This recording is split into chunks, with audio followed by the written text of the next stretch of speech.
Welcome to the Kyle Jim Fantasy Football Podcast Extraordinaire.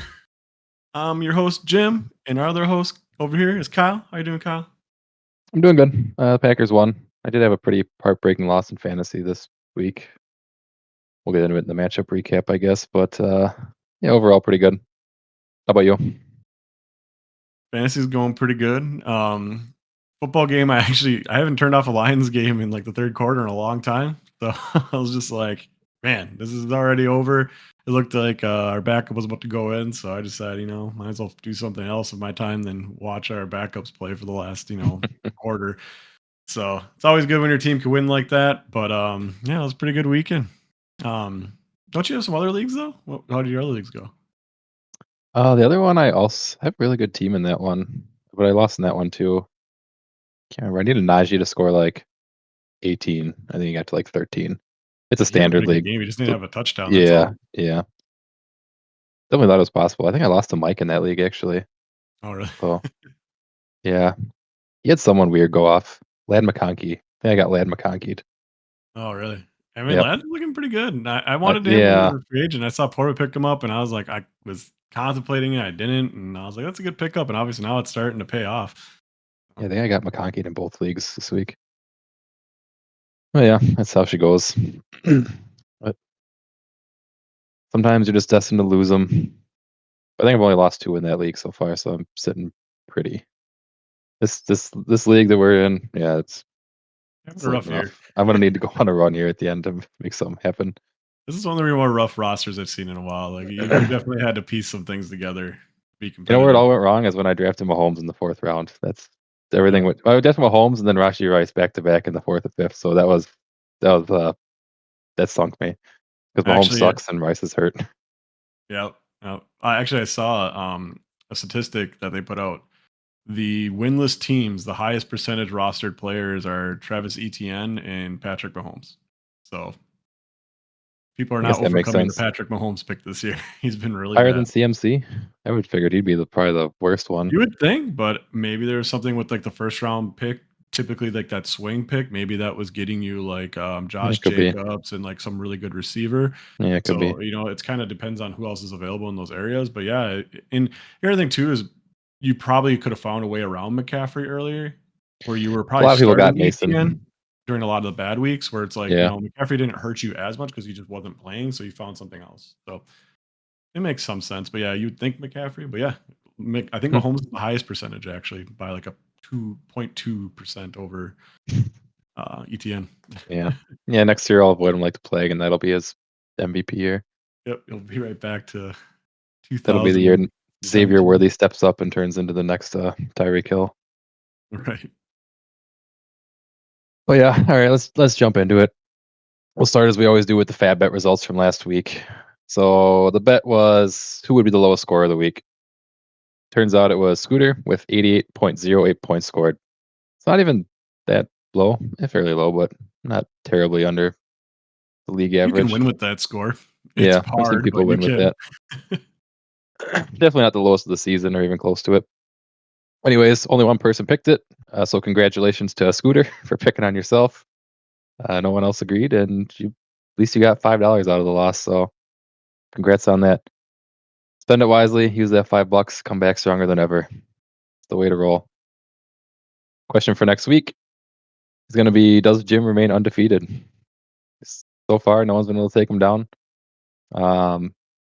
Not even gonna lie, I'm just straight up trying to jinx you with this one because I'm assuming the majority is gonna say you will remain undefeated, and so far the majority has always been wrong in these polls. So I don't know if you have any thoughts on that, but I mean, you're that's just my trying to question. sabotage me. I mean, this is Yeah, pretty collusion, much. I believe. You're trying to get the league against me to vote to make me lose. I don't know if I like this. Well, maybe they'll I all don't know. vote Who do I against play you. this week? I Do I didn't have even a look. hard matchup? Let me see. Because I'm curious if it's someone that isn't really Maybe you have doing that bad great. buys. You said you saw it already? No, I didn't look at it. Oh, okay. I mean, I think Lee's number 2 in scoring, Yep, he's number 2, so I he'd be saw. the scariest other team to face right now. But he's in your division, so you won't Actually, put. it is gonna be a good matchup. Andy Karstens. Oh yeah, Carson's okay. I mean, his team's Yeah, if pretty Lamar turns solid. it on. So at least it's a good matchup. It's not like I'm playing Yeah, against, some team that's like projected for 100 points. I mean, he's gonna be Nick position to beat me. The only problem is his best player is probably Lamar Jackson. He plays Denver. That could be bad.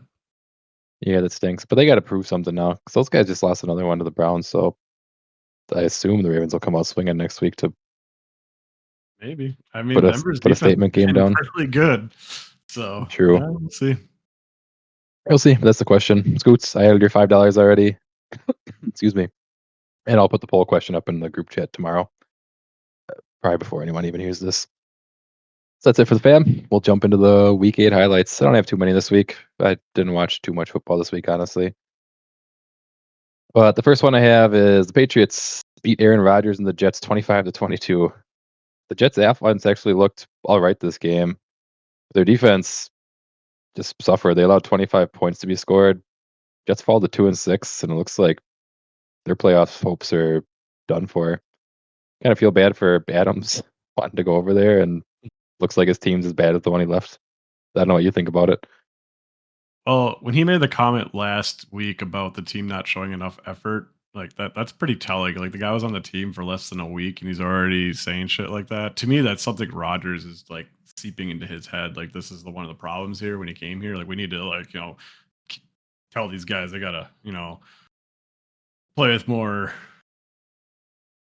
aggression, be more like team first oriented, stop fucking around. I don't know if that's what it is, but it just seemed weird. So like you said, yeah, the offense did play a little bit better. The defense is where the probably the biggest surprise. I don't expect their defense to be one of the top like 5 to 3 units in the league, and they've been very disappointing. I feel.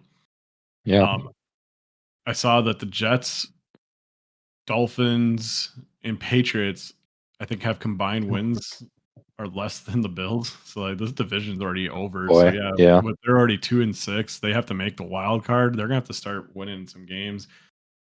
Rodgers can turn it around, but I think Father Time's starting to catch up to Rodgers as we're talking before the podcast went on. I think he's just everyone thought he was going to be Tom Brady, playing until 45. But what people don't realize is almost every quarterback that we've known has like never made it to that point playing at that level. Tom Brady was the exception, not the rule.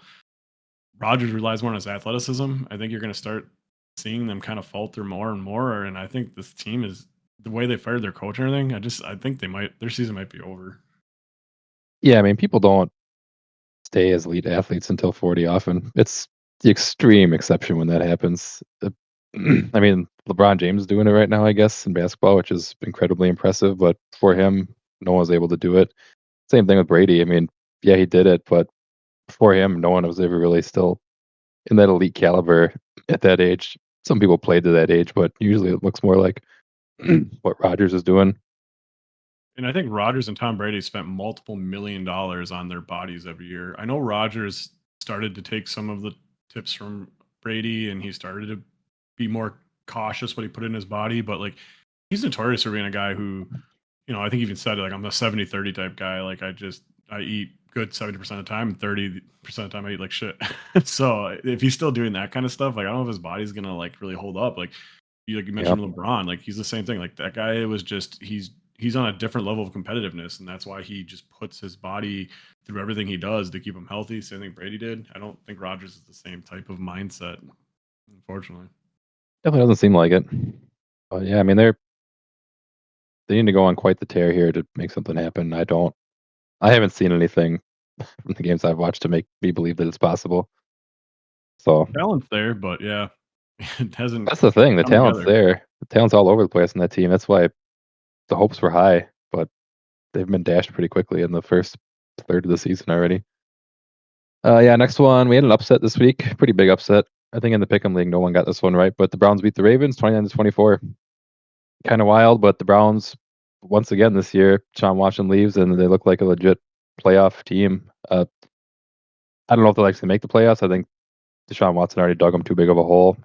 I believe they're 2-6 as well. And that even if you are really good, which I think the Browns are better than the Jets, it's hard to win enough games to overcome that. We'll see what happens. But Jameson Winston was impressive. 2 for 334 yards, 3 touchdowns, no picks. Very unusual for him. We'll I mean, see if he he. tried. He tried a lot. There Yeah, was like 3 or 4 dropped or interceptions. He was pretty fortunate this game. yeah, yeah. There should have been some picks, but I mean There weren't. Sometimes they bounce the wrong way. Sometimes they bounce the right way. They all Oh, did you bounced the see right the way this time. Hamilton one at the end? I don't. Maybe.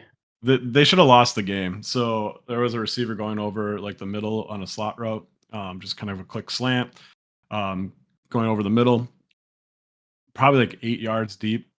Jameis just throws it like 5 feet over his head. And Hamilton's back, playing the safety role, dives for the ball. It's literally in his hands, and he just stumbles and stumbles, and the ball falls out.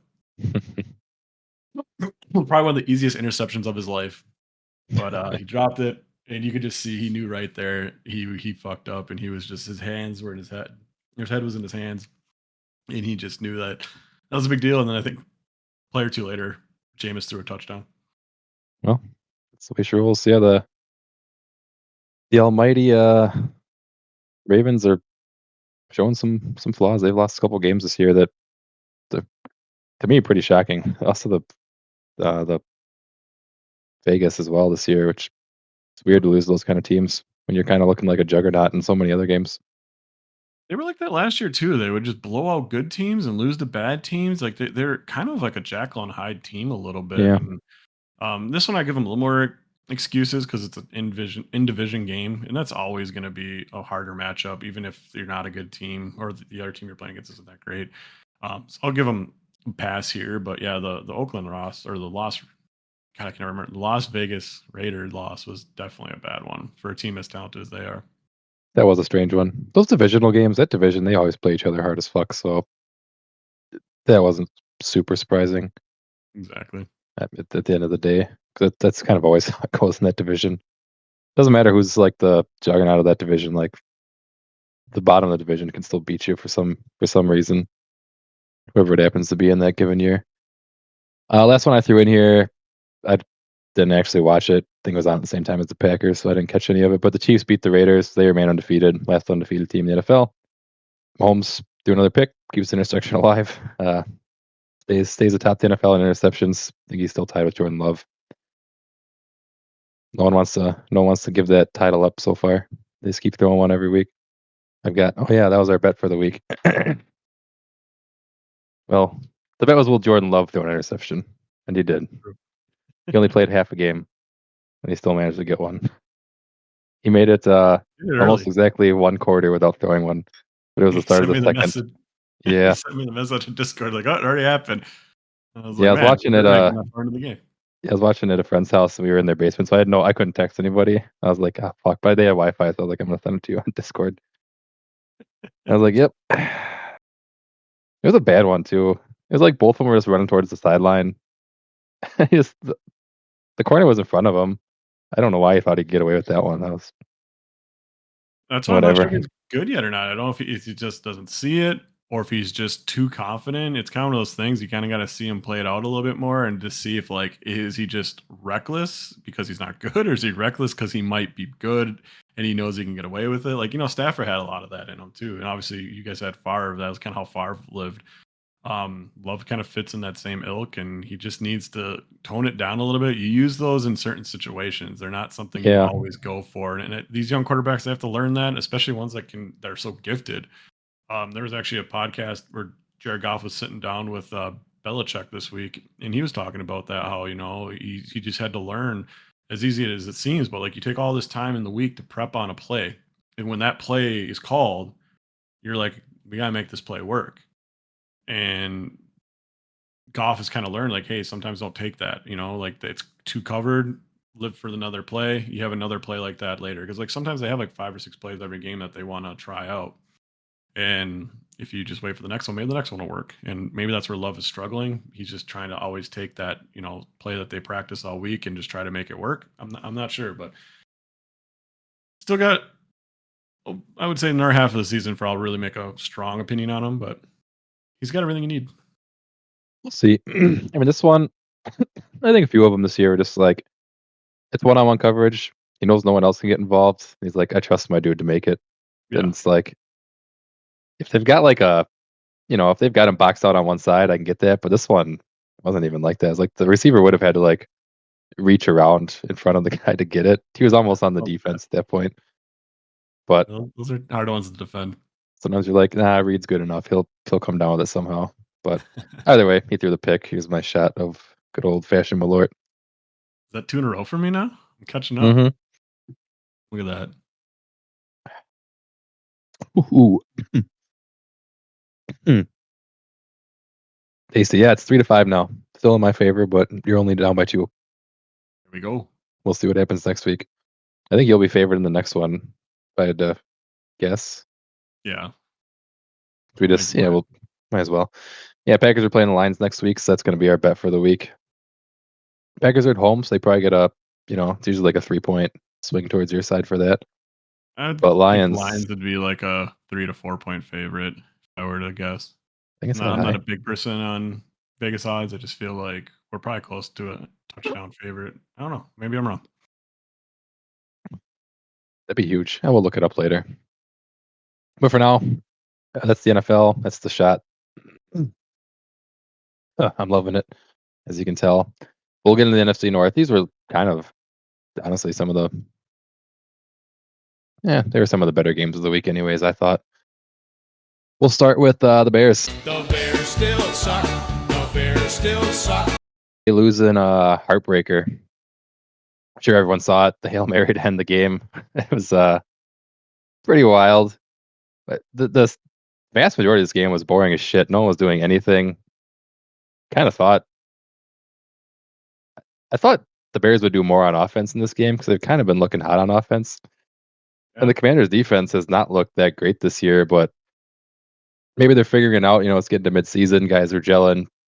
Units are gelling together. They're starting to. Some defenses are starting to get better.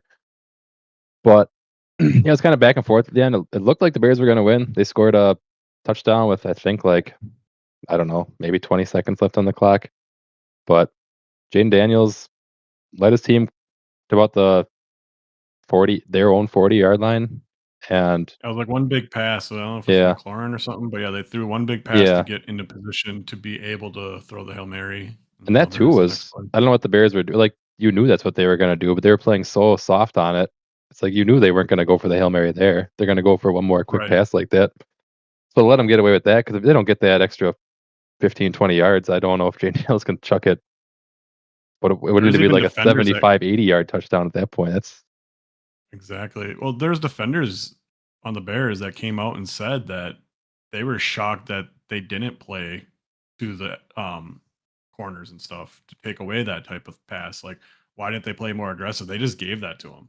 Like, they were like, okay, we'll just go to a Hail Mary play. Where it's like, if they threw down the field, there was not enough time left probably to catch it, get back down to the field, and spike it without the clock running out. So because I think there was only 2 seconds left when they threw that pass to the outbound, and he caught it, got out of bounds. That's like 2 seconds left. So that play was only like 25 yards. So I mean, I that was baffling. I think that was a failure on the players, on the coaching. That was just textbook how you lose a game in the last 20 seconds to Hail Mary.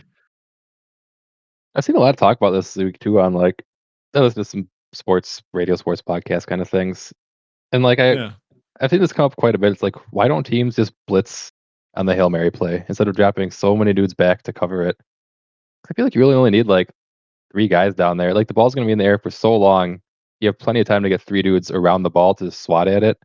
Just leave everyone else up front to just, because he had all day to pass it, and that's how Hail Mary's always worked. The dude needs 5-6 seconds back there to actually have the time to get his receivers downfield. It's weird how they defend against it. That's what all the teams do, and it's weird that's how they do it. Lions kind of had that against the Vikings, and they just blitzed them, which I prefer the blitz on myself. I think the Hail Mary, as a Lions fan, I know the Rodgers Hail Mary all too well. This one is even more baffling, which it goes back to the Lions one too, because they did some terrible coaching on that one that Rodgers did to us, but this one probably was worse. They kept a spy on Jaden Daniels on a Hail Mary. So they rushed 3 and then kept a spy on him. What is he going to do? Yeah. He can't run. He would have to pitch it back to an offensive lineman. So you're not getting some crazy play at the end of the game where they're just going to pitch it back. I don't understand that. Obviously, the big talk was the whole defensive back off in the corner, just mouthing off Yep. to fans, and didn't even realize the play started. And he was actually the guy who was supposed to cover the guy in the back of the end zone. He wasn't supposed to make the play on the ball because you normally have guys that defend their guy and box him out, and then you have two guys or so in the front that knock the ball down. Supposedly, what I heard is he wasn't supposed to be that guy. He ran up because he knew he was too late to the play, knocks the ball back, and the guy he was supposed to be covering is the guy that was open in the back of the end zone and caught the ball. So like that guy fucked up on 3 different levels to lose that game. So yeah, the coaching deserves it because like I said, why you'd run a spy there, but honestly, that player he deserves most of the blame because he over there taunting that they won and to pull off that. I mean, he deserves all the hate he's getting right now. Yeah, it's funny. It was a it was a wild ending. I'm glad to see the Bears lose too, because division's tight enough. We need someone to be sitting comfortably at the bottom for a while here. Yeah, I think they're going to stay down there for a while. I think they're the worst team. Their easy stretch is over now too. They're gonna start playing harder teams and a lot of the divisional teams. They have like the hardest schedule remaining. I think. Yeah, they had the easiest schedule to start. I mean, they got to play against the Vikings, Packers, and Lions all twice, right? Yep, I don't think they haven't played anybody yet. So yeah, I mean that's 3 of the best teams in the league. So yeah, even though they're in their own division, that's rough. That's 6 of your last 8 games, 9 games, whatever it is. Yeah, I mean they have a tough schedule coming up, so they need to figure it out or they're toast because they didn't look good against this team, and I didn't even think that team was good defensively. But like I said, maybe I'm wrong about that. Maybe they are better than I thought. I think they're coached well. I mean, yeah, I don't think they have really great defense, but they make smart plays. Yeah, that's about all I can say about their defense. Yeah. So the next one, we had the Lions. They beat the Titans 52-14. In fantasy, everyone got touchdowns on this one. Monty got one. Monty got one, and he threw one. Yep. Because the Lions, they do wonky ass shit like pass that all year. Did you see that Monty pass? I didn't even look at it. I just looked at this after the I guess he was a quarterback. Yeah. He used to be a quarterback in high school, so he knows how to throw, but he had a really nice pass. I was like, damn. I didn't know that until everyone started talking about that he was a former quarterback. I'm surprised how many people in the NFL were former quarterbacks, but I guess when you're in high school and stuff, like the best dude's usually the quarterback. Player. Then you get to college, you're like, you're not as good as this guy, but you're really good at this or that, so they reposition you. Yeah, Monty had 2, whatever you want to call it, 1 pass, one running, 1 throwing. Gibbs had 1, Amon-Ra had 1, Laporta had 1, some dude named Raymond had 1, some dude named Wright had 1. And the craziest part is Jared Goff threw for 85 yards in this game. 85 yards of throwing offense. And they scored 52 points. I don't even know how that's possible. That's mind-boggling to me. This is one of the craziest games I've ever watched. I would literally be looking at my phone, and then there'd be like a 50-yard return. I'd go back, Lions would score next play.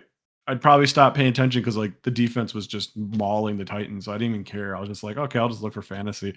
Go back, kick the ball, punt return, 36 yards. We're in the halfway down the field already. Like they were 16 yards away from setting an NFL record for return yards in a game.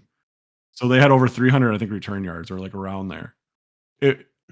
It was insane. It was the best special teams performance I've ever seen in my lifetime. And like, I'm not trying to hyperbole that. I've never seen anything like that. And there's like again, the stats to back it up, the second most of all time. I forget, there was like a thing that adjusted points off of like special teams, and it was like the second mark of all time. It's like advanced metric, and it was like I think like 17 point some odd points just from special teams is what they said, and it was number 2 all time in NFL history. So depending on how you look at advanced stats, it's still pretty cool to see. Another cool stat that I saw, an NFL record that the Lions put up, so I thought I'd mention that. In their last 4 games, the Lions have scored 172 points. That is the most points scored in a 4-game stretch in NFL history. Yeah, well, when you have what'd you get 49 against the Cowboys, then 52 this week. 49. That's 100. Another 40-point game, and then we had a 52-point game, and we scored 31 against the Vikings. That was our lowest total in 4 games. So, well, Packers will rein that in. Good luck, Packers. Good luck. We'll rein it in a little bit. Offense is humming. Yeah, we'll rein that in. You're in Lambeau. I think you probably have one of the best defenses to go up against us because you have a really good secondary. It'll be interesting to see, but if we can run on you, that's my fear. Like That's my chances. fear. If we can I run, haven't liked our we run don't lose. defense all year so far. Every time I go up against a good That's running back, they gash us a whole bunch. and that's how we wanna win. If we can Yep. do that, we pretty much don't lose. But I'm sure LaFleur knows that. And I'm sure our new coordinator knows that. I can't think of his name right now. Hopefully He's been good. they're cooking something up for that. They definitely worry me. I think that they have the talent to beat us. It's gonna be a good game. We'll see if Love But plays. That's going to be the real crux of it. true. Maybe not. With I mean, Love, Malik it's gonna be a Willis good is game. is a pretty stellar backup, I gotta say. You know that meme with like those guys from that car show where he's like, "Oh no." Anyways, Oh, yeah. yeah, that's the Packers when we have to put our backup quarterback in. We're like, "Oh no." Anyways, right back to it. No worries. Don't think that's gonna be a good feeling this week if that happens. I'm just saying. Ride Yeah, high on it for now. we'll see. Next matchup, we had the Packers. They beat the Jags 30-27, led by Malik Willis in the second half and Josh Jacobs for a good chunk of the game. He had a great game.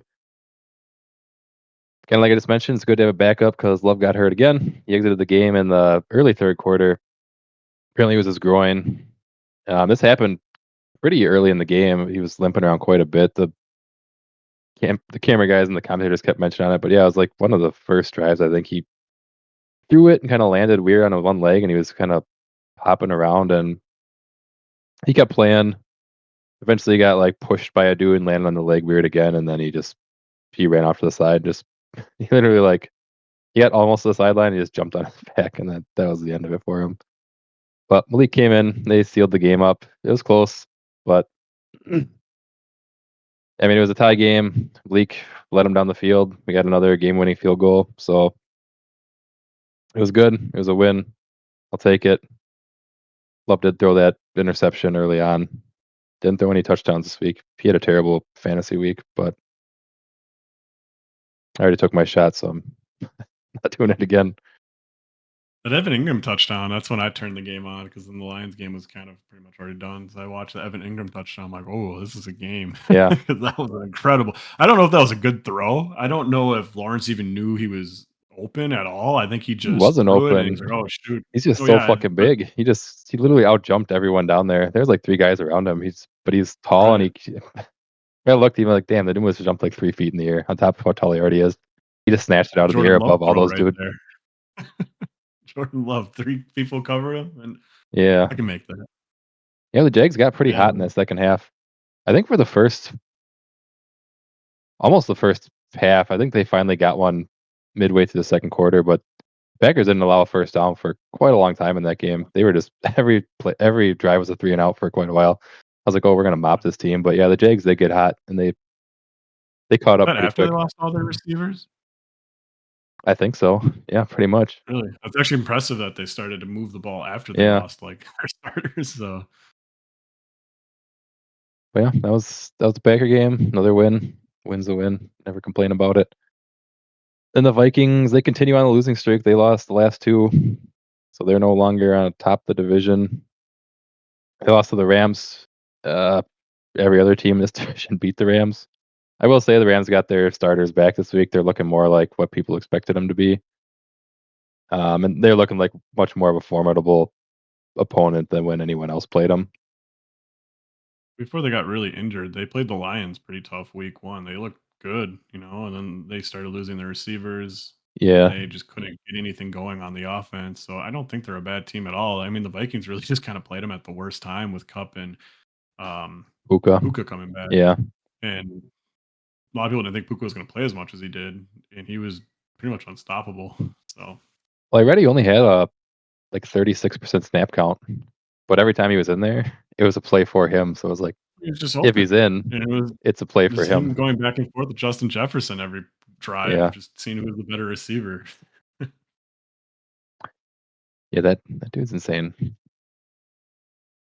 But yeah, I mean, the game ended. It was a wild ending. It just seems like a long time ago now, but yeah, it was that face mask that I mean, there was at least 2 refs right by the dude. I don't know how it got missed. It was kind of crazy.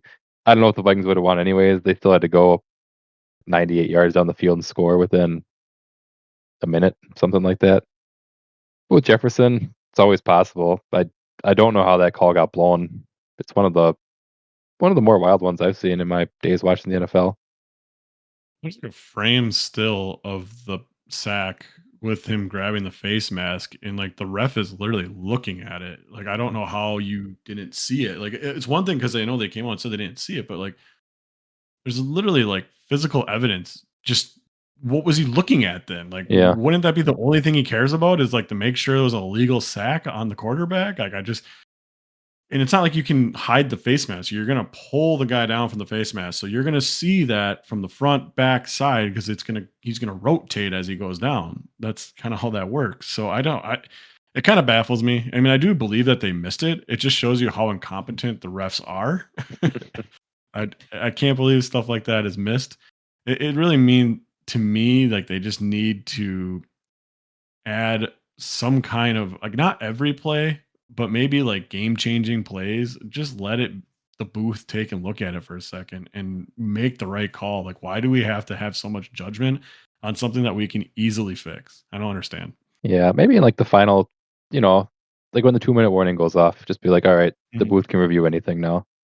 Just Right. And you don't even have to even like stop the game. You can just be like, they can just say, okay, we're going to stop this now and look at this. It doesn't have to be every play. It's like, okay, this is too important of a play.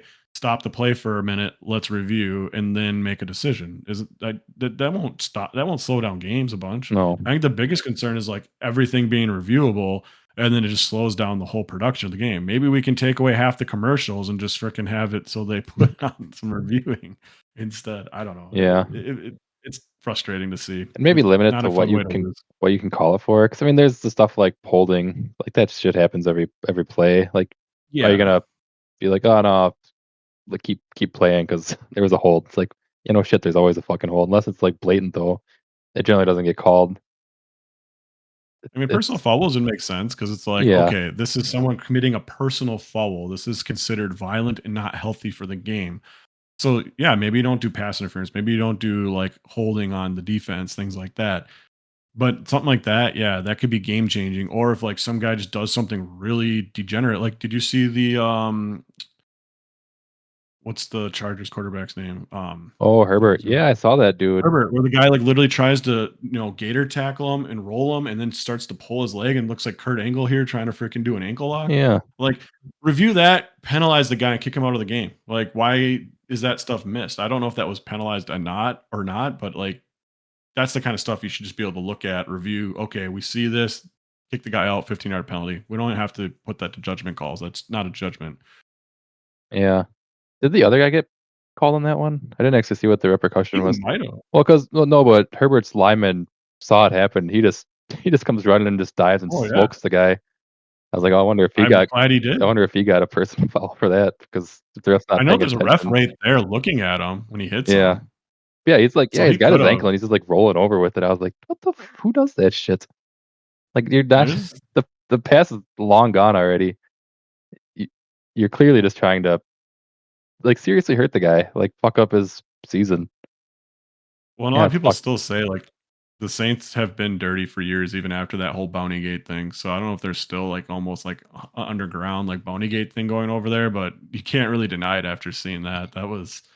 I haven't seen something like that in a while. The last one I can remember, you remember Vontae's Perfect? Yeah. Considered like the dirtiest player in the Hmm. NFL.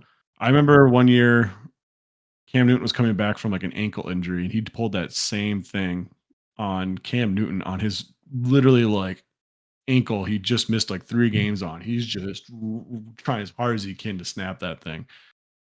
I think even like Cam kicks him at the end. So there's some dirty Yeah. ass players out there. That stuff should instantly get you a couple game ban at least. That's the thing. They just get like fines, and like for a lot of them, it's not that big. Like even Burfict, like yeah, he was notorious for it. I think he racked up like 500,000 in fines. I'm like, I that's wouldn't be such a surprised. small Yeah. amount of money to him. Like he probably made $40 million in his career. He's like, whatever. He got suspended twice, but they were Yeah. never like super long. I know he got suspended for a couple games. I think for that Cam Newton one. So hopefully that's the same situation here. That's like a 2-game suspension at a minimum, but you got to get that shit out of the game. We can't be seeing that. Yeah. I mean, just trying to intentionally hurt people. I get it. You're amped up and shit, but yeah, that's fucked. Yeah, that's the division. The standings currently: the Lions are in first at 6-1. Packers are number 2 at 6-2. Vikings are number 3 at 5-2, and the Bears are in last at 4-3. I'm glad I'm not saying Packers are tied for last anymore. We got the little separation. Don't have to worry about that shit for a while. Hopefully, we win this week and move up to number 1. We've been last. The Lions are going to separate a little bit further away. We'll Alrighty. see. Yeah, Excited for it. I'm excited for it too. That's gonna be an awesome game. I hope it's an awesome I'll put game. on record, I want Love to play. I want the whole I don't want any excuses. Yeah. I think this is the best Lions team I've ever seen, so I'm not afraid of anything, which normally I would be afraid, be like, "Oh, I don't want Aaron Rodgers to play this week." I don't care. I want the best Packer effort, so there's no complaining if the Lions win. Yeah, you'll see our best team in the playoffs, and we'll beat you then. We're not worried about this one so much. I think Good luck.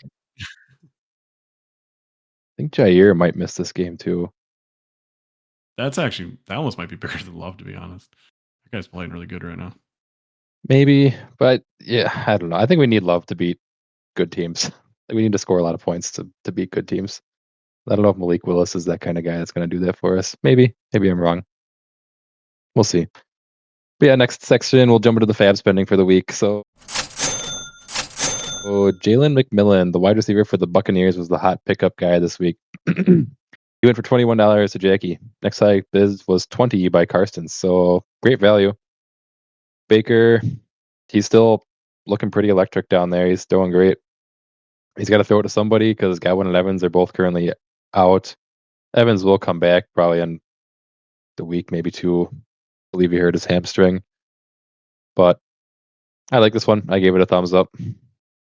That $21 bid. Why is no one like beating this? Carson, I know. you know it's the $22 bid. The $20 bid doesn't work. We've already determined that. Unless like no one else bids on the player, I don't think a $20 bid's ever won, which I think is the case in this next one. But Yeah.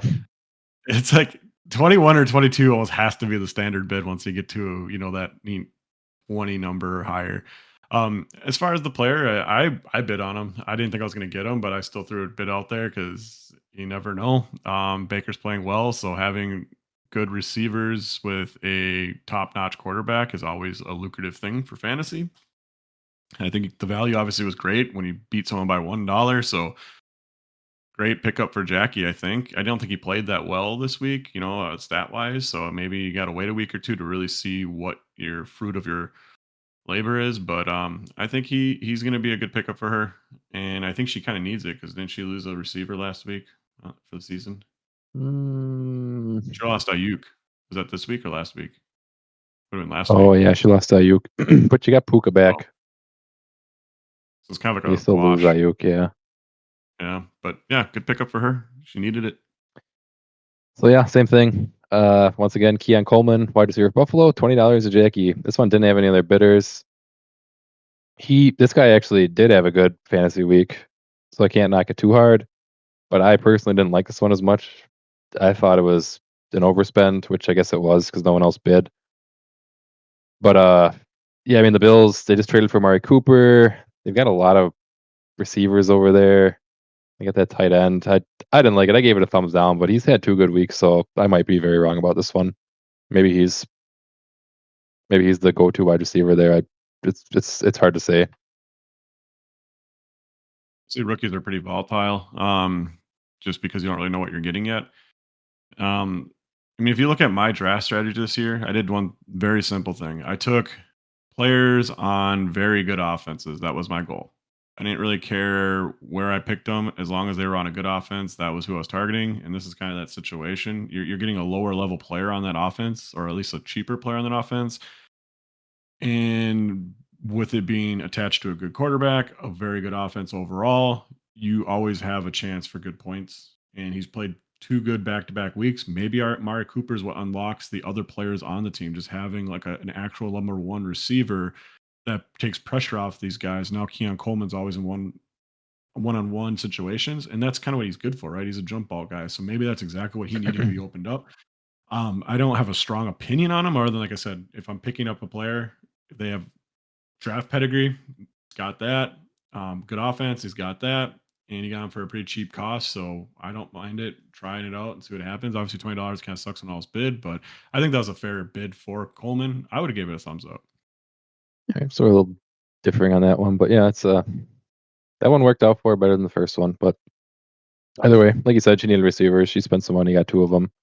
$41 down, but if you need receivers, this league has always been it's it's hard to get receivers off the waiver wire in this league. So if you got the chance, I guess sometimes you just got to blow some money, even if you're going to This blow has it on been two the guys. And year for it. yeah, so you blow it on two guys and cross your fingers and hope that one works out. It's still worth it if you get Yeah. one out of the two.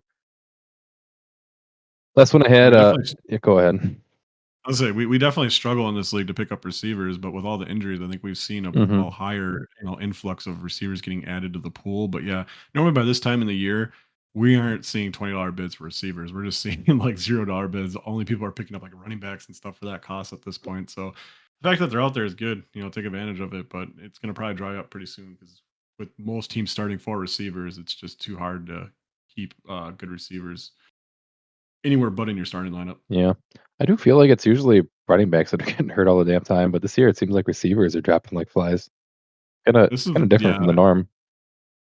it definitely is, and I think that's what's caused a lot of the teams to underperform this year in fantasy. Is like a lot of people were, normally it's running backs that get injured, and you're like, oh shoot, there goes my team. But that's happening to people with receivers. They're losing like 2 or 3 receivers by week 6, and now they're sitting here starting, Ricky Pearsall and Keon Coleman. Obviously, Yeah. guys are have shot to be good, but like they're still like just backups to good players. They're not really anything yet. Yeah. So speaking of which, just on the next one we got Ricky Pearsall, San Francisco wide receiver. San Francisco wide receiver for $12 to Ashley. Seems like no one really knew what to do with the wide receiver situation in San Fran because no one else even bid on this guy. No one bid on anyone in their wide receiver core this week. I give this one a. I gave it a thumbs down, but I guess I don't hate it. I mean, they have to throw the ball sometimes at least, but so far he hasn't done anything. He, he hadn't even really played. He wasn't on the active roster from what I've seen. He's been there for 2 weeks and hasn't done much, but maybe he'll pick it up. Ayuk's out for the season now. Kittle seems like the big beneficiary of the passing offense down there so far, though. Yeah, they saw something. I mean, they had 3 good receivers already when they drafted this guy in the first round. So maybe they weren't sure if they're gonna have Ayuk, re-signed at this point. So they wanted some insurance for that. But still, you have 3 good receivers. You're drafting one in the first round. You have to like the guy quite a bit. The reason he had a slow start is this is the guy that got shot in the beginning of the year trying to keep his watch from some guy and got Oh, shot. that's him. Okay. Yeah. So, I mean, you gotta give him a little bit of a pass that he started 2 weeks ago. He just got healthy enough to be on the football field. So, it's also weird that this has happened 2 years in a row because we had Brian Johnson get shot right before the season, and he was gonna be like a starter for the Was Commanders. that So I last don't year or was that understand what's going. 2 years That was ago? last Was year it last when year only? Robinson Yeah. got He shot. got Now I shot in the got leg, right? Pearsall get shot. Yep, he got shot in the leg and then still returned and played near the end of the Yeah. year. Played pretty well. Pearsall, though, I think he fits really well with the receiving style that the Niners want. They want guys who are slightly big but are more quick than fast and don't really necessarily have the deep speed, but they can break down at the line of scrimmage and get open in short areas. So he's kind of one of those guys that I just like as a football player because they know the intricacies of the position. So they're naturally pretty good. They might not have as high upside, but I think he might, sit here at like a wide receiver 3 or a low end wide receiver 2, which again, like we said, how rare receivers are in this league. You need that sometimes, and for $12 to see it, I'd give it a thumbs up. I mean, take a look and see what happens. In a couple weeks, he might be one of the better rookie receivers by the end of the year. They got McCaffrey coming. Well, they might have McCaffrey coming back soon too. I'm hearing rumors of week 10. We'll see if that actually happens or not. That whole situation's been weird all season. But once he's back, I mean, he's clearly what makes that offense hum. And when the offense is humming, everyone does better. And the difference between him not there and him there seems pretty stark so far this season. I mean, they looked elite last year. This year, they look a lot more pedestrian, in my opinion. I think they move the ball well, but they definitely miss McCaffrey when they're in the red zone. I think that's where you're starting to see their team falter. Is like they're just not scoring like they normally do. They're moving the ball fine, especially for all the injuries they're having. They just can't seem to put it in the end zone. We'll see how it shakes out for him. That's the end of the fab spending, unless I missed anything. I think those were all the big spends. Everything else was the cheap kicker switches, defense switches, random flyer guys. Yeah, I picked up like 2 defenses. I thought maybe you'd mentioned that. That was like the only thing Yeah. that maybe Oh yeah, you I guess for, spent like, $12 spent 6 on the Chiefs defense. After talking 6 on Vicky the out of spending Bears. any money on the Chiefs defense. Is that right? I didn't talk her out. I talked her out last week. She put like $20 on a defense. I told her she probably shouldn't do that. This week she was on her own. She did her own thing. I just picked up 2 defenses because I'm in a pretty good position. I think I have a 3-game lead, so I'm just like I'm trying to Thinking figure out my about the playoff playoff schedule already, huh? already. Yeah, I spent $12 on the playoffs, and I already regret the Bears one. I think so. We'll see. Yeah, we'll see how they shake out. Up next, we got a trade block segment this week. We had a trade in the league. I'll sell you my kennel for a nickel. How about 2 cents? Okay. Really big one. I like this one. Had some big names involved. But Poor and Scooter set up a trade. So Scoot sent off Cooper Kupp, and in return, he got Keenan Allen and Rashad White. I personally prefer Poor's side of this trade, as I think Kupp is the best out of all those players by quite a bit. And I also don't really like what's going on in Tampa Bay with all those running backs getting action. I'm very low on Rashad White currently, but I could be wrong. They're down a lot of receivers, and he's been great at receiving, so he might get more involved. And also, if the Bears figure out their offense, I don't know if they will. And even if they do, I don't really know who their guy will be. But Keenan Allen is, I mean, we've seen it for years with Keenan Allen. He's extremely talented. He was the number 3 wide receiver last year, and he missed the last 3 games of the season due to injury / they were missing the playoffs. So I think he just sat him out when he didn't even need to. But the dude's great. So this one could go either way. It seemed like there was some drama in the group chat after it happened. I don't really know what it was all about. I don't see anything blatantly wrong with this trade. Like I said, I'd prefer to have the Kupp over the other 2, but there's nothing inherently wrong with this trade. Either side could make a strong case to this is the better side. Yeah, I try to find an unbiased way to look at these things. So I found like a trade value chart, one that I actually use a lot of times just to get an idea of what is worth what, because I don't want to try to rip people off. I want to try to make it somewhat fair. So I look at this trade value chart from score.com, and I put the points down what they valued these players at so we can kind of give an unbiased perspective. So Cooper Kupp was 45 points in their system, and then they gave Allen 18 and Rashard White for a 22. So that's 40 points. So really there's a 5-point difference between the two. That's a pretty fair trade. And a lot of people in the fantasy community use this as like their book for figuring out trades. So I agree with you. I like the Cooper Kupp side of it. I kind of at first thought it was like, whoa, that seems like a little to give up for Cooper Kupp. But you got to realize now with Puka coming back, Kupp might not be the target hog that we saw in that Lions game that made everyone go, whoa, Cooper Kupp might be a league winner at this point. So with Puka back, that does temper Kupp's expectations, I think, a little bit. So maybe we do have to bring him down. But I'm always the person that likes to go this way. You have your horses and your ponies. Your horses are what, your big dogs, the guys who are the top of their positions. And then you got your ponies. I think you have Kupp, who's on the borderline of being a horse. And you got Keenan Allen and Rashard White, who right now I think are kind of ponies. And I'd rather trade 2 ponies for a horse. And I think that's kind of what you have here. So I will take poor side. If you're in a situation where your team's not doing as well, and then maybe you want the 2-for-1 so you can build up your roster and have a little bit more stronger starting lineup. But yeah, I would take Kupp here pretty much 9 out of 10 times. But again, it's a pretty close trade. So that's the reason I looked at the points, because of what you said with everyone kind of being a little dramatic in the chat. It seemed like there was people talking and it wasn't supposed to be in that chat, and we were all kind of confused. I just stayed out of it because I didn't want to cause anything. But perspective wise, it was a pretty fair trade, even by people outside of our league. So yeah, like you said, trades are very situational. Like for Poor, he probably had Rashad White not on his active roster, so he's like, if I can trade this guy and get something and upgrade my receiver by a little bit, this is good for me. Versus Scooter, he's probably like, man, I'm starting some bum on my team at whatever position. He's like, I'll actually be starting both of these guys, so I'll be getting points from both of them. So oftentimes these trades are mutually beneficial to both teams. And as an outsider, you might be like, well, you made this team better. You have to look at it from both teams. Like Scoot's probably also made his team better because now he got 2 starters that are going to get points every week. Whereas I don't know who he was starting. I didn't actually look at his roster, but oftentimes these things, yeah, they help both teams and they're good for both teams. The other thing too is like, And an NFL level, Cooper Cup and Keenan Allen are probably very similar as players and as like where they're at in their career, skill wise, and everything. Yeah. There's no reason Keenan Allen can't outproduce Cooper Cup at the end of the season, right? Like if he starts getting a good rapport with Williams, we might be looking at this trade being like, this is what set Scooter into the playoffs. Like I can see the pathway for this being a really good trade. I love Mhm. Keenan Allen. He just hasn't been that great this year. I actually sent offers for Keenan Allen a couple weeks ago, so I'm all for him. My biggest problem with this is I just don't like Rashard White. But again, with all the injuries they have, Rashard White might be better because he's kind of the receiving back there. So he's probably gonna get more receptions.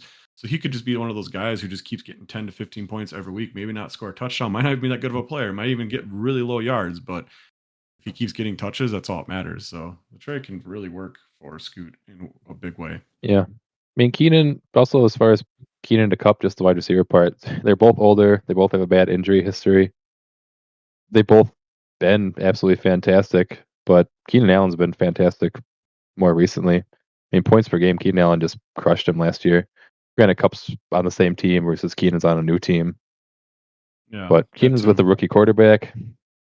You presume he keeps figuring out and getting better as the season goes on, so anything could happen with that one. I liked it. I like when people trade. I like when people are trying to switch up their team and get better. Exactly. Makes It makes it a lot more fun. makes I the league love more the fun. trades. Every time I see one, I'm always excited to see what Yeah, happened, and I like to assess it right away, yeah, especially because we're going to talk about it on the podcast. But I do that stuff even without the podcast. It just makes it fun. yeah. I traded in my other league. I traded this week. I gave away Kyron to get Jamar Chase. The It's standard league. close. It was hard, What's but I your?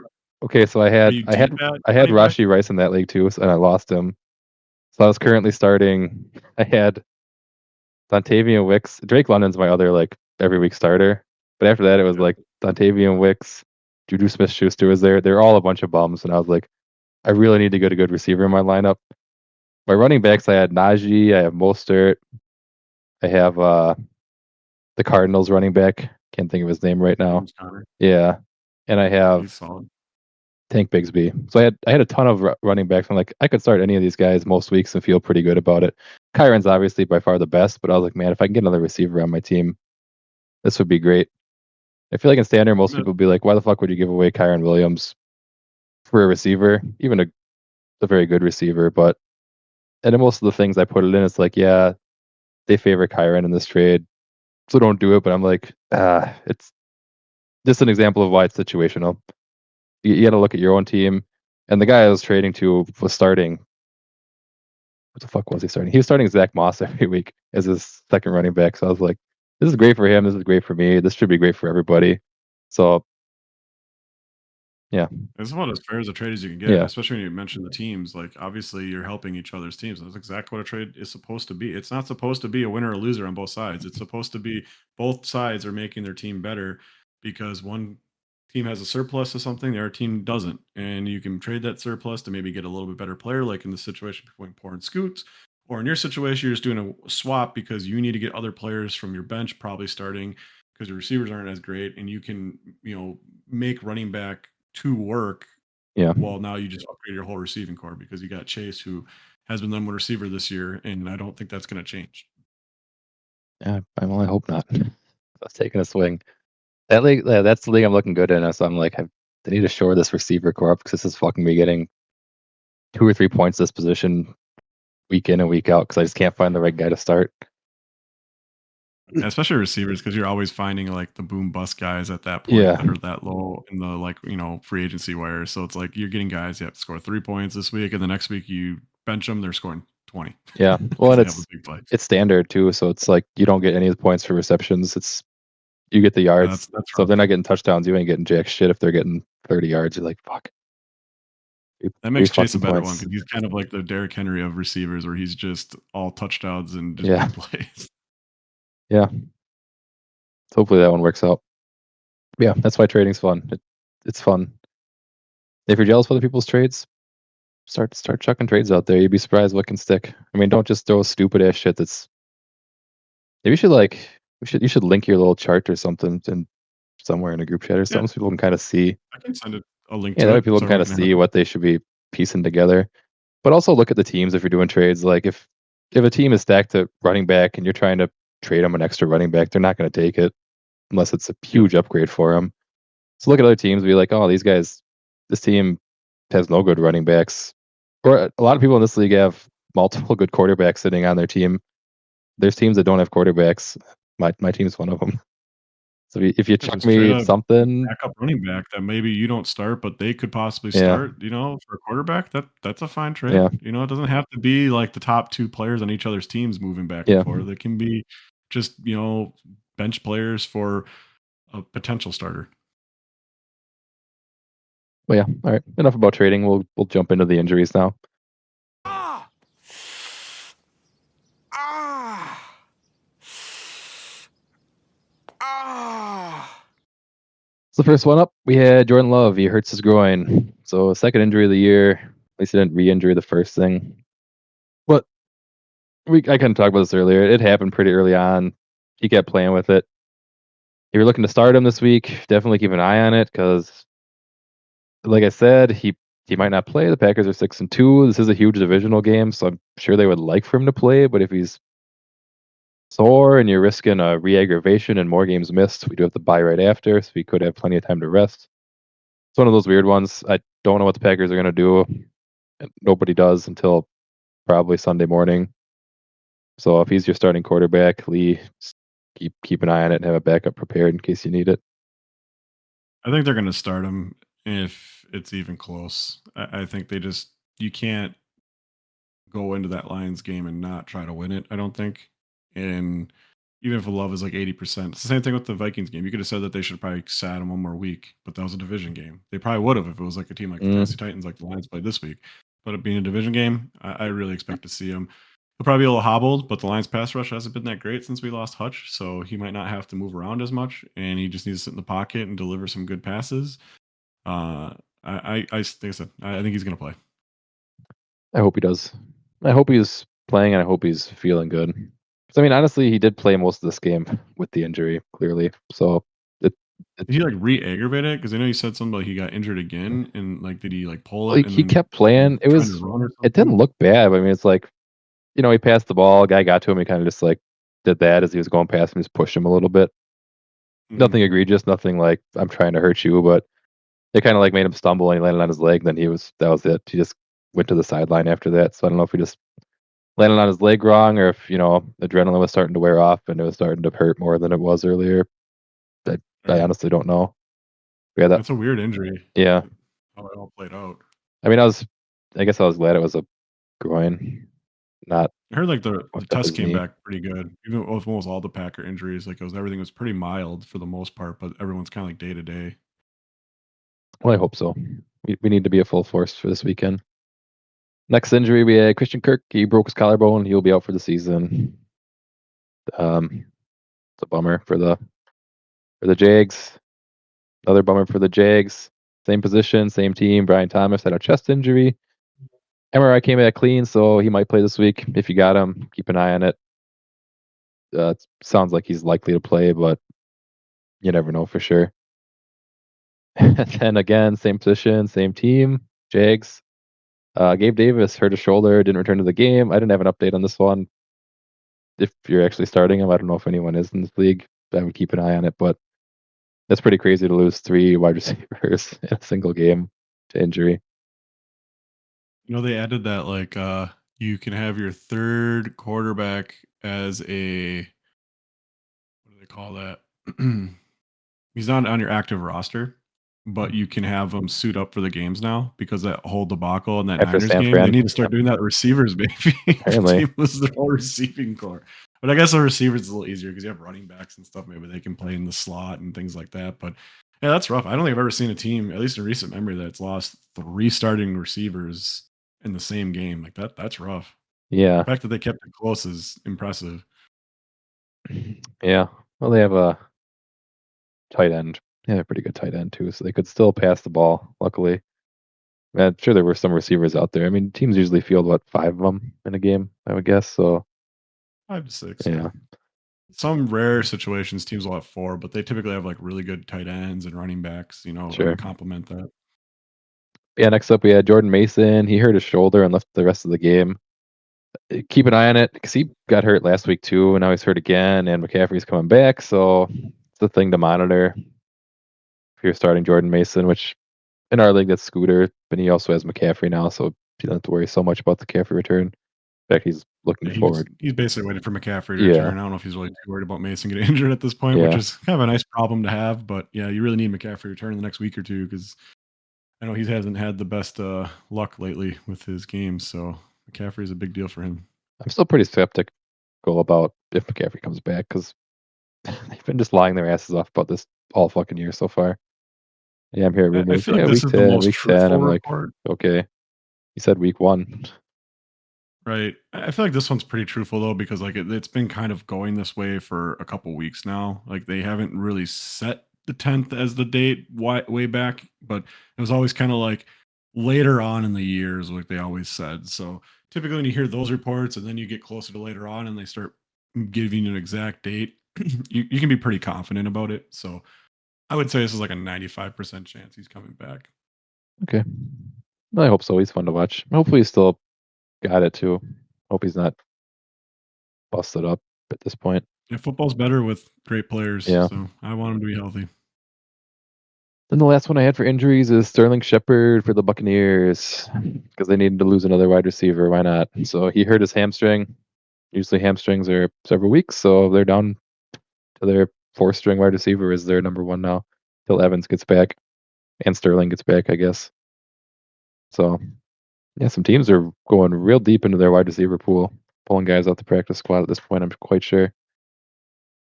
I mentioned it earlier. This is like the craziest year for receiver injuries I've ever seen, at least when it comes to fantasy. That's for sure. Yeah, I'm glad this year the last several years I've drafted very wide receiver early on. This year I went more running back early. And for whatever reason, I guess I'm kind of lucky in that aspect because running backs haven't been, at least my running backs haven't been getting hurt, but receivers, yeah, they're dropping like fucking flies. I like how you make that comment, but like every team was Rice. Yeah, but he wasn't early. He was like a 5th, 6th round pick. Well, one was the auction. He was fairly cheap, and I think in our league he was a Gotcha. 5th round pick. It's just funny because like he was a very notable player early in the season. Just to be like, yeah, I got him in each league, and then he got injured. The one guy you did like really sell out to get gets injured. It's like it's just the way fantasy goes. He got injured by his own quarterback though, so it's different. Mahomes is trying to fuck you all year. He's Yeah. trying to take your team out by himself. He may have pulled it off. Yeah, so we got the matchup recap. We'll get into them. The first one is myself versus Support. Support won this one 141.2 to 134.24. This was almost the highest score versus the second highest score, but you scored 134.26, so 0.02 more than me. Otherwise, it would have been highest score versus second highest score. I saw But that. Made me laugh goddamn on- close to it. But yeah, I mean, the big one in this one was CD. He just went absolutely fucking nuclear. And it was like the last 6 minutes of the game is where 80% of his points came from. I was watching it. I always play games on Sunday night, and I have the game on my other screen, and I was watching, and I was like, the whole time, like, all right. I was up by like 28. I was like, as long as CD doesn't get 28, I'm good. And then just he was pretty low, and then just garbage time, Dak, CD, he just got 2 touchdowns, the most wide open touchdowns I think I've ever seen for like a wide receiver 1 like that get. It was pretty infuriating to see. I'm like, how is no one even close to this guy 2 times in a row? Like, I get it, you're backing up, you're playing soft, but it's like he's the one. He was literally in the end zone when he threw it to him. Like, there's no one within 10 yards of the guy. Yeah, whatever. That's fantasy. Those are the rough ones though, where it's like your team looks like you're solid, but then they go in prevent mode because they know the game's already over. And then that one player just goes off because they're just playing soft coverage. They don't even care that he's scoring. Yeah. Ugh. Yeah. But I did have highlights on my team. James Cook looked great again. He went for 111 yards and 2 touchdowns. Marvin Harrison, the guy I traded for last week, he finally had another good game. I think this is his first good game since like week 2. So I was pretty happy to see that. We'll see if he can get any more of them or if he'll go on another drought here. DeAndre Swift, he looked pretty good again this week. That was another one.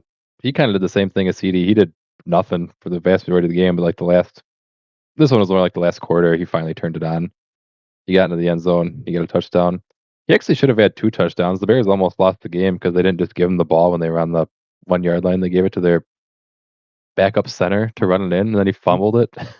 Like they didn't do I that, they would have still won. am baffled at whatever that was. Like, what? Yeah, Why is a backup center taking the football and running it? Like, they don't know ball security. They're not used to people punching the ball out. yeah. Like, this isn't William the Fridge Perry, trying to score a touchdown. Has been used to this. This is just some random dude they just ran a play with that they're trying to be cute. Like, to me, that's when teams get too cute and they throw games. Like, at least when the Lions are doing all their trick plays, they're typically up by like 2 scores and they're just fucking around a lot of the time. Yeah. It's like they do that to keep teams on edge, and they do those trick plays every now and then. But like teams like this, they don't ever do trick plays, and they just do it in one random situation, and none of it makes sense. And Well, that's the result you get. and like I said, Swift was hot at the time. He had just busted off a huge run. I mean, he ran it right down. He got knocked down at like the 1 or the 2 or wherever it was.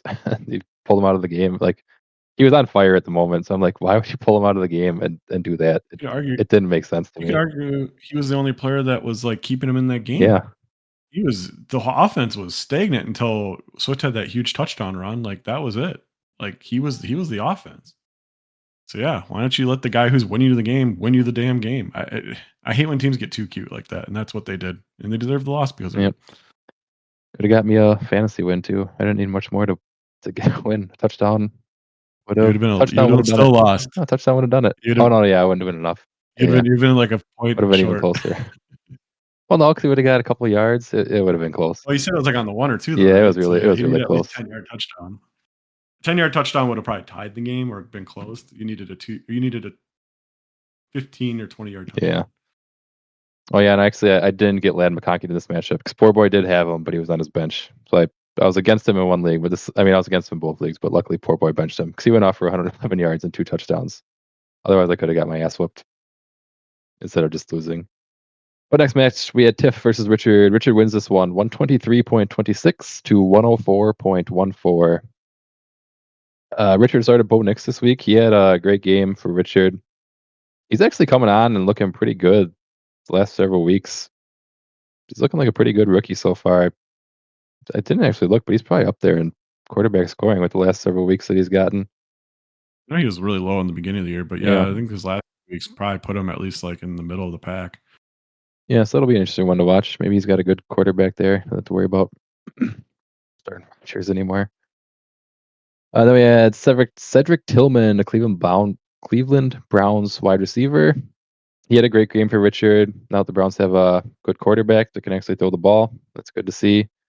Last note I had was Tiff finally benches Kelsey this week, and Kelsey goes off as fantasy goes for, everybody. That's just the way fantasy is. They finally give up Those are hope things on that- week 8, and He's a tough player to bench. I honestly I don't want to like doom and gloom people, but like I don't know why you'd ever be benching someone like him. Like you're getting too cute, Like he is still Travis Kelsey, and I would start him the whole year, even if he was playing poorly, because like you just never know when he's going to turn around. You put that draft cap on, unless you have like the next guy who looks great. Like let's say you have that Raiders tight end, and you have a guy who's just going to outproduce him most weeks. But if you're going and picking up someone on the free agency wire to replace Kelsey, like I would just stick with Kelsey. So that's a rough way to.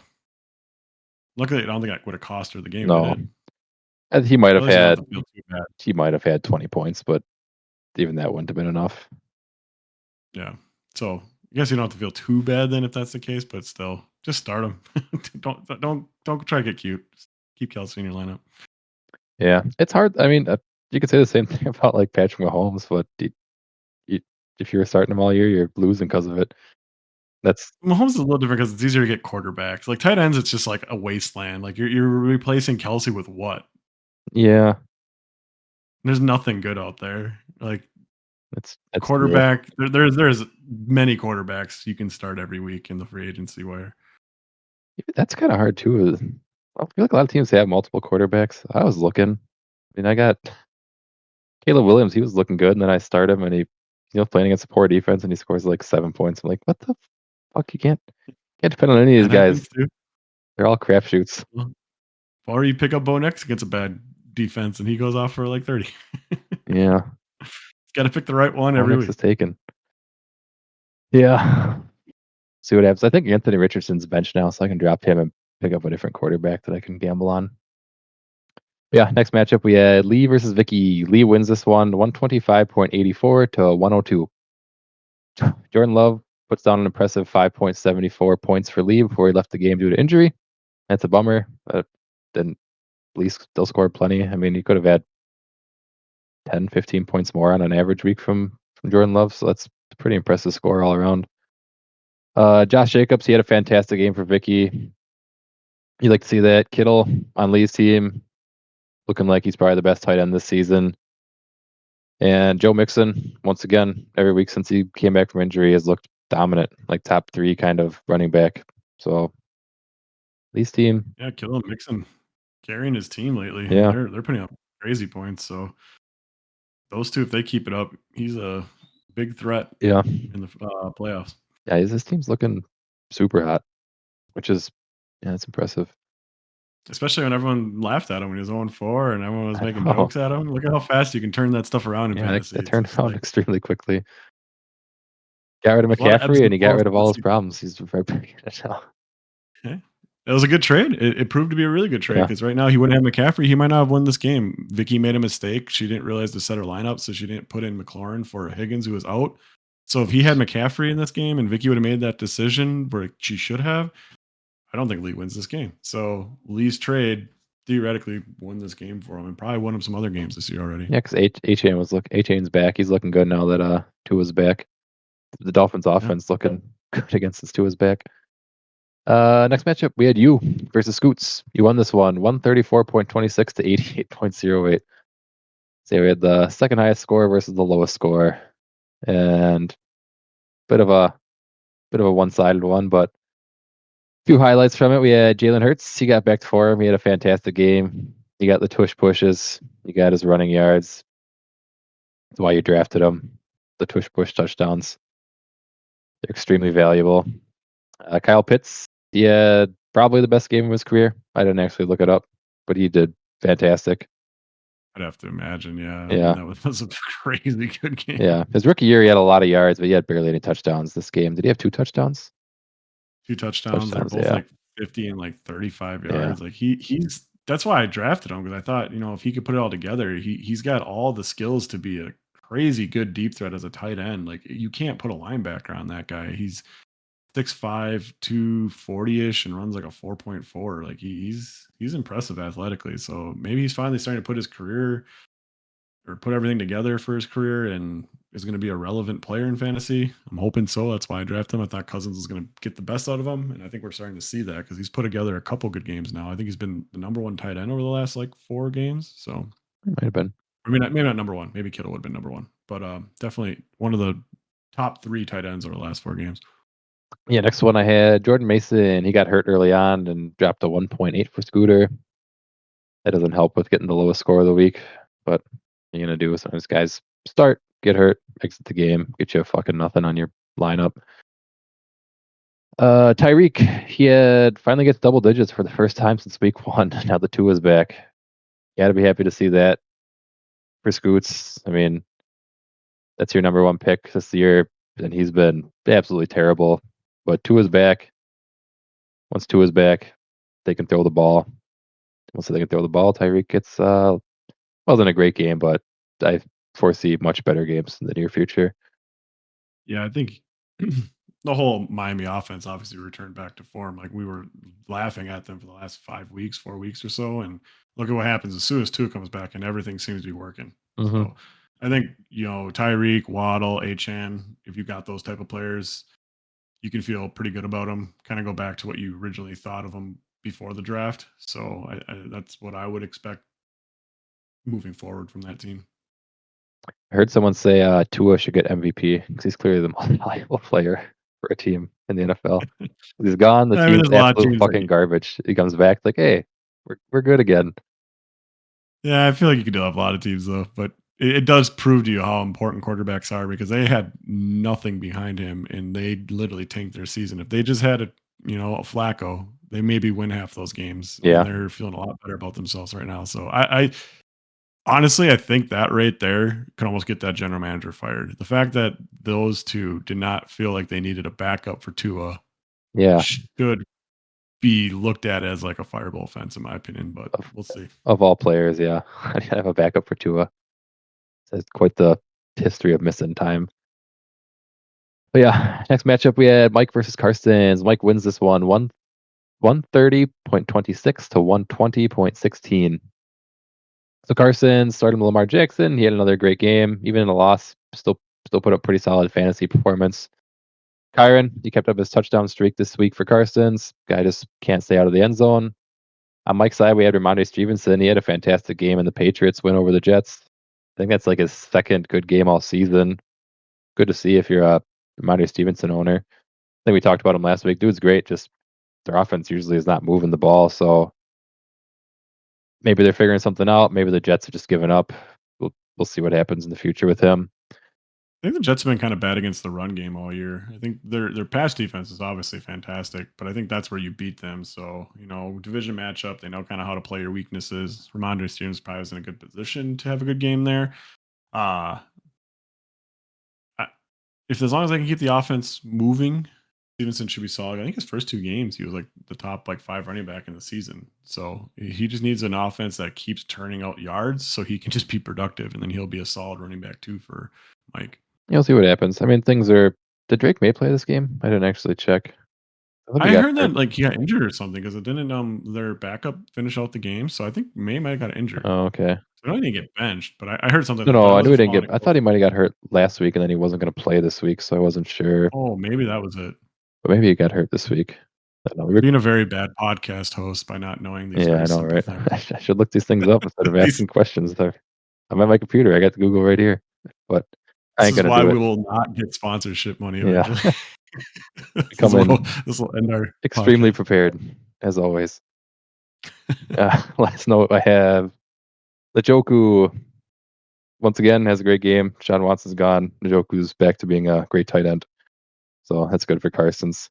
He had 14 targets after Watson went out with injury last week. So it's crazy how different they play with some of their players as soon as Watson goes out.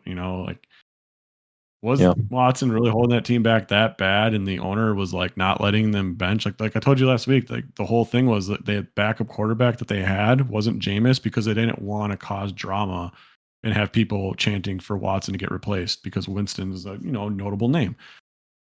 If that's the case, I feel bad for all Browns fans. I mean, if I was a Browns fan when Watson was first signed to the team, I probably would have considered not being a fan anymore. But I almost feel at this point, maybe come over to the other side of the lake, pick the Lions, or maybe go up a little bit north and go to the Bills. They have a cool weather team. That's rough. I feel bad for those fans. They're such a passionate fan base, and they get fucked so much by terrible ownership. They got the Pittsburgh in the area too. I can go there. I can go Pittsburgh too. So there's a lot of great teams, good ownership. The Lions have finally turned around. The Bills turned around once they got Allen, obviously. So we got a lot of good franchises in this area. So, maybe the Browns should look at considering relocating to some new fan bases. Or the Bengals. Bengals are in the same state, aren't they? And the Bengals are in the same state, but I mean they've had a rough year so far. But yeah, at least they're kind of fun, They got Chase, they got Burrow, and Burrow is I still think he's one of my favorite players in the league. I hope he wins a ring soon. Yeah, he's got a dumb haircut though, so I don't go so far with that. Yeah, I mean, I think Deshaun Watson is that bad because they did the same fucking thing happened last year when he got hurt. Flacco comes in, they look great, go to the playoffs. There was it's I mean 2 years in a row he gets hurt, all of a sudden they're good. When he's there, they're middling to bad. So they were showing some stats because Winston threw for 300 yards, right? And that's kind of like a big benchmark for quarterbacks. If they went over 300 yards, there's always stats he's got this many yards, 300 yards. I think they said the Browns have 7 300-yard games since Deshaun Watson has been signed to the team. How many do you think Deshaun Watson has had? Probably none. 0. Yeah. That's the most mind-boggling thing ever. This guy is getting $250 million. He's been on the team 3 years. They have 7 300-yard games. He has not accounted for one of them. Yeah, so they're all the backups. That has to be the worst trade in NFL history. They always go back to the one that started the Dallas dynasty. That's always concerning the big ones. Is that with the Lions? That running back. That trade? No, that was Dallas and The Vikings. It was the Vikings. Okay. I thought it was an I NFC think the North team. Vikings had Did it? what's his name, but I can't think of his name right now. But yeah, that was always considered one of the biggest lopsided trades in NFL history because it literally, sparked a dynasty for the Cowboys. hmm This one though, like literally just blew up the whole team. Like the Browns before they traded for him were considered one of like the big hot teams in the league. Everyone thought, wow, this team is just stacked of talent. They just need, more consistency from their quarterback. And the only reason it wasn't as consistent as it was the year before because Baker was injured. So like everything about that is just I am still baffled. Yeah.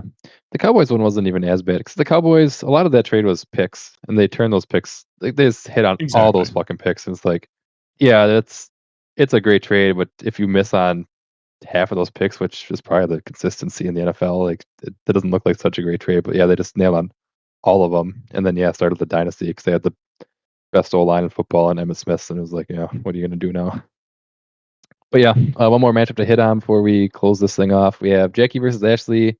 Ashley wins this one 125.5 to 96.2. On Ashley's side, Baker, he still looked pretty good, even without Godwin and Evans in the lineup. I was curious about this one. If you're a Baker owner, you definitely like to see this kind of production without his two starters in there, two Pro Bowl guys out, and he can still pull it off. Also on Ashley's side, she had Cade Otton, the tight end for the Bucks, and Baker's possibly favorite target now that the guys are gone. So Ashley kind of doubled down on a lot of those points because he had just a fantastic game. I mean, those two going together is the difference in this game.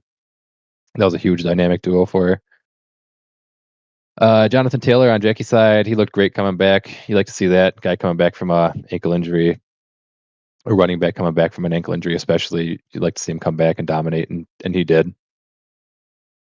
Also to note, Ashley stole Jackie's strategy of starting two tight ends and used it against her. So she started Mark Andrews in the flex with Cade Otton in her tight end spot, and it worked out. And then Jackie, she had a star-studded bench this week. Almost every single player on her bench went crazy, like 15 plus points. So she was kind of bummed that she made all the wrong decisions, but I don't know if it was a huge enough swing to switch it, even if she did hit on all the right picks, because she lost by about 30 points. I mean, just looking at it, I mean, some of these situations are kind of hard too. It's like I could see the Cousins one. That would have definitely been a big deal. I mean, that alone could almost win her the game. Um, but a lot of them are like they're definitely the worst players, and like obviously Puka Nakua was coming off an injury. The Tracy one, Tracy Jr., but like you'd have to start him in your flex, and then she put Tank down her flex. Yeah, she definitely had a lot of decisions. It's surprisingly she has a lot more decisions than most people do at this point Yeah, in the year. Like her bench is kind of stocked full of pretty solid players. toss some trades out there, Jackie. Unload some of your bench players and make your starting lineup a little better. Yeah, right. Her bench might have outperformed like some teams this week. Yeah, Like that's over 100 points, right? 28, I think so. I 22. mean, there's a That's quarterback on the bench. 50, 70, 80, 90. Yeah, there's 100 points on her bench. I thought it was like next year maybe we That's can do nuts. like highest bench score every week gets like $2 or something like that. I don't mind that, but then there could be like I, I mean, if people are rigging it to get 2 points off fab, whatever, let them have four my original quarterbacks. thought was, yeah, someone's going to stack up on quarterbacks to get the fab. I'm like, I wouldn't even care that much because then you're just fucking your bench to just load up on quarterbacks, and you're not going to have backups when you Well, hit then the also, are you buys really and all that that stuff. worried? Because if they're doing that to like get fab to buy players in free agency, they already have 4 slots by quarterbacks. Yeah, Like they don't have any room for anybody else. So, like honestly, it would be a failed strategy yeah, and anyway. the So, most you could win in a fantasy season would be we only go to week 14. Well, then there's the playoffs, but a lot of teams are done by the playoffs. So 34 week points. 14 would be 28 extra fab dollars. Like it wouldn't even get you Yeah, that 28. much. So yeah, what are you going to do with 28 points? I mean, that's maybe one solid bid on a good player, and you might get one good player out of it, but you have to basically sacrifice your whole year to do it. Yeah, I toss it out Yeah, there. it's Like not maybe worth it. people would feel better. It's like, yeah, at least I get something from the badass bunch. But I was like, yeah, I guess people could try to game it, but I don't know if anyone would. Doesn't seem like it'd be worth it. It would be like very small things. I feel like if you're like, oh man, I don't really need anyone on my final bench spot, so I'm just going to add a second or third quarterback. That would be the only Yeah. thing. But that's not really cheating the system. It's just trying to get extra points. And again, if you're getting that for such a minimal amount, whatever. And if Just people let 'em do have it I and think it'd be it's fun to do. turning more people into the waiver pool, I guess it wouldn't be a terrible thing. I think Yeah. it's actually a solid idea. Wouldn't mind doing We'll, it. we'll toss it up for a So- vote whenever we do the next vote. I'll put it in my notebook later. I'll have to remember to do it. But yeah, that's the matchups. We already got our bet for next week. So that's pretty much the show. Next week we're gonna have 2 guests on. Special 2 guest episodes. We've gone 2 weeks without a guest. We will have Karsten's on to do a little interview with him. And we're gonna have Heebs on to do us a slightly past mid-season updated power rankings. See what he thinks of the league from an outside eye. I like it. So tune in for that next week, everybody. Any parting words for the listeners, Jim? Again, we're kind of getting into that final stretch of the season. As we talked about, we had another trade this week. We just talked about Jackie's bench being really solid. This is the time of year where you can make or break your seasons. So start making some good decisions in the free agency pool, making some good pickups. There's going to be some guys getting injured, some guys, cycling through there. Keep an eye on it. And then obviously start making trades. I will post that trade value chart in the chat, I guess, or text chat. Yeah, I'll throw it in there. Yeah. And people can see that, get an idea what players are worth. Maybe that'll help understand, what we're offering and what you're offering is worth what the other people have too. So you're not just getting lopsided trades if that's what you're afraid of. So unbiased source, look at it, see if there's anything you can do with it. If not, just keep having fun. It's been a great year so far. This has been one of the most competitive seasons I've ever seen, I think, out of this league. Everyone seems to be still in the running to make the playoffs at this point, and I don't really think there's even one team that's really that bad. Wasn't Ashley the worst record before at 2-5, and she just won, so she's 3-5. So we have a big group of 5-3 and 3-5 players. As we mentioned last week, every week we're probably going to see a different result for playoffs because things are going to change so much week to week with how close everyone is. So make moves, make good decisions, and you might be in the playoffs holding the trophy at the end of the year. Yeah, and there's a trade deadline too. It's November 29th at this league. So I don't know what week that lines up with, Got a but month away. what's that? It's a month away. Yeah, 1 month away. So it's before the regular So- season ends. Just keep that in mind if you're trading. Like the last 2 weeks of the season, you can't trade anymore. And 2 or 3 weeks of the season, you can no longer trade Very before good the point. playoffs start. And then the playoffs, there's no trading either. You can still do waiver And there's stuff, still- all that stuff, but yeah, no trades after that point. There's still a lot of people with high fab amounts too. We see people losing out on players, and I don't know what their amount they have, but right now is where you can be a bully. I know Vicky has like around 80 or 100. You can bully other people if you think Yep. this player is worth 20. Bid 30. You Yep. don't have to be holding on to that fab anymore. Start making aggressive bids for players that you like. Maybe not putting 20 on a kicker, but as long as you make good decisions and you bid a little bit higher than you think players are worth, you're going to get them right now if you have a lot of fab left. Myself, I think I'm like in the 20s at the moment. I don't know about anyone else. I'm probably one of the lower teams. I'm not even trying to get players anymore for high amounts. I'm just looking for defenses and probably kicker swaps for the rest of the year until I feel good going into the playoffs. Yeah, there's Richard has $86. Carson's has 20. Oh, Carson says 20. Jeez. What does he spend? Oh, sorry, Carson's has fab 80. on? Sorry, not. I was gonna say, I don't remember picking he up spent anybody. 20 on a kicker. He's got 80 left. Right. He must spend something else. 'Cause I think he was over 100 at one point. Vicky has 103. Mike has 60. Vicky needs a reminder every now and then. Yeah. I'll remind her this week. She always forgets. So Yeah, you got She probably would've 26. bidded You're more pretty than- low. Jackie's down to 35 now. She blew a lot last week, but she was in that spot that you're exactly such about. Like she wanted wide receivers. She had money. She used it. She's got $35 left. So if there's something interesting comes up, she can still purchase. right. I'm at About 34. making your team better, and you kind of look at the rest of the league and understand how to do that. Like I said early on, you don't get to take it with you. It's meant to be spent. Use it. Yep. Further on you get into the season, the less likely something crazy is going to pop up.